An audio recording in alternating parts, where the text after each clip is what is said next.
Hello and welcome to our channel. In today's video, we're going to talk about a topic that's been making waves in the SEO community. With advances in artificial intelligence and natural language processing, the role of chatbots and AI writers in SEO has become more prominent. The question on everyone's minds is, will ChatGPT and Bard take over SEO? Let's dive in and find out. The rise of chatbots in SEO. Chatbots are becoming more and more popular on websites as they provide quick and helpful responses to users' queries.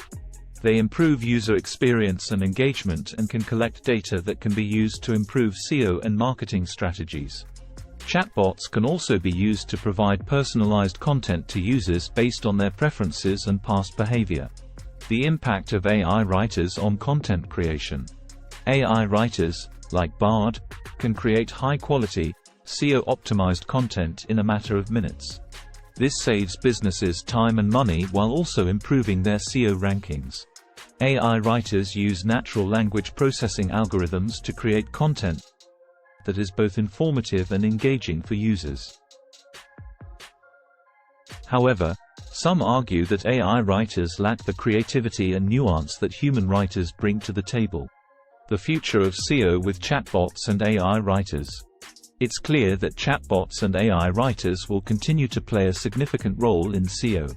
However, it's unlikely that they will completely take over SEO. There will always be a need for human input and creativity, especially when it comes to creating content that resonates with users. Additionally, search engines are constantly evolving their algorithms. So it's important for SEO professionals to stay up to date with the latest trends and best practices.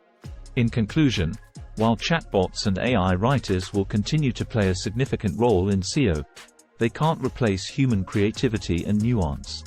The constantly evolving algorithms of search engines mean that SEO professionals must stay up to date with the latest trends and best practices to stay ahead of the competition. Thank you for watching, and we'll see you in the next video.